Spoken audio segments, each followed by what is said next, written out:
4 days on. Yeah, no, the guys are in great spirits. You know, they've pulled up well from the game. Obviously, have a really light week of training, but they're looking forward to the challenge ahead against Essendon. 5 changes, probably be the most you've just made in your time.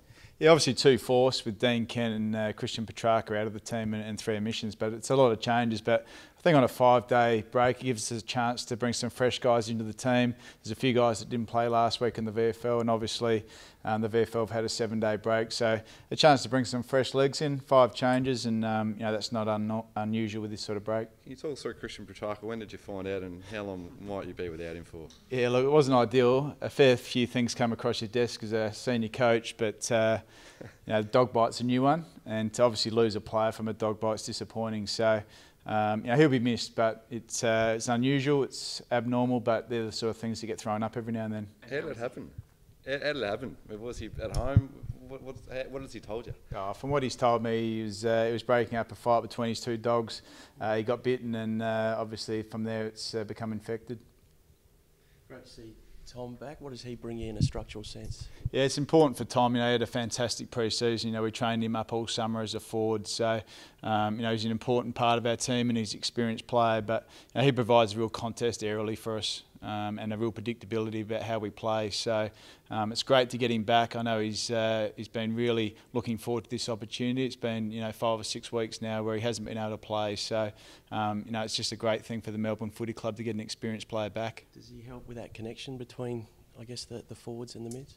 Oh, without question, that's something we're working on, is that connection. You know, we're doing well in terms of our contested ball and our ability to turn the ball over through the middle of the ground. It's now our ability to connect and obviously be more efficient going inside 50. So that's something certainly that we're focused in on, and he will certainly add to that. You know, he's trained there all summer and he understands how they move together and the way we want to move the ball. Fritsch, Wiedemann, Hogan, and Tom. It's how do they all structure up? Do a couple have to go up, or how do you fit them all in together? Oh, I think it's exciting. You know, Jesse and obviously Bailey Fritsch, they're good ground level players as well. So we think they can all function together. They've done it through the summer, and you know, we're excited to see that mix all playing together in the same forward line. Did you catch much of the Anzac Day match, and what do you make of the Bombers? Yeah, look, clearly, you know, it's a difficult. You know, we don't like assessing opposition teams. We prefer to focus on ourselves. But you know, Collingwood are playing some outstanding footy. Essendon, we know that have the capability of playing outstanding footy as well. So we're just purely preparing for their best. You know, it was only a few weeks ago they beat Port Adelaide at Etihad Stadium and played exceptional football. So we know what they're capable of, but we know what we're up against. Both clubs probably entered the season with high hopes, certainly externally. Do you feel it's a big game given the starts of both? Yeah. Every game's a big game, and it's a long year.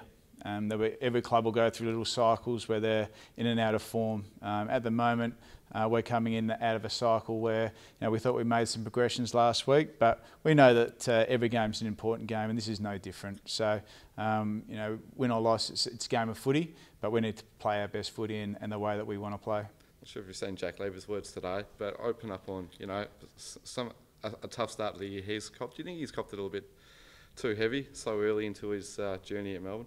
I just think it's a great story around social media and the impact that it can have on people. You know, nobody's immune to it. I'm sure social media's got a great place in society for a whole range of different reasons, but this is certainly not a place where players should be receiving the sort of feedback that they get. But you know, it's a great also lesson for players, and I guess for everyone, have the ability to block out the noise. You know, he made this decision a while ago, and I think he's come back in some terrific form. So, you know, full credit to Jake. Have you spoken to many players about that in your time in footy, about the perils of social media? Oh, without question, the last 2 years we've had a number of players in a similar position, and I think that's a concern industry-wide around social media and the effects that it can have. So I think it was a really brave decision by Jake to put that out there, and you know, clearly he's making a stance. Second half goals the last couple of weeks. I mean, have you identified that as an issue and how to combat that? Yeah. In short, I don't think we've got the reward for our effort in the first 3 quarters, and obviously that's overflowed to the last quarter being pretty disappointing. So I think as we start to see some improved connection with our ball movement, our ability to score, then you'll see us really finishing out games strongly. Just on Jake, will he go to Joe? Will Jake go to Joe Danaher tomorrow? Oh no, Oscar McDonald will Oscar? play on. Yeah, he's done some terrific jobs, Oscar. So you know, Joe Danaher is a really good player. So another great challenge for Oscar as a young developing key back. And obviously those mini steps I think you spoke of that you made last week. I mean, how do you consolidate on those and go larger steps forward, do you think? Yeah, I spoke about the steps that we made last week, and it was around our intensity and our effort and our ability to compete really strongly against a really good quality opposition. Now, we didn't quite get the reward we were looking for, and that's what we're now looking for, to maintain that level of real effort, intensity, and ability to win the contested ball and turn that into some offensive connections. So, we want to make sure we've got a bare minimum of what we bring, and last week was a step forward. And Geordie Lewis, obviously great to have him back, fast healer.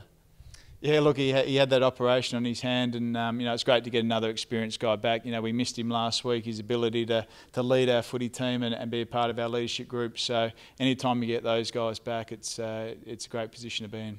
Might be wrong here. I thought Jack Viney was maybe always a week behind Tommy McDonald. Does that mean he's close, or has Tom jumped up the order a little bit?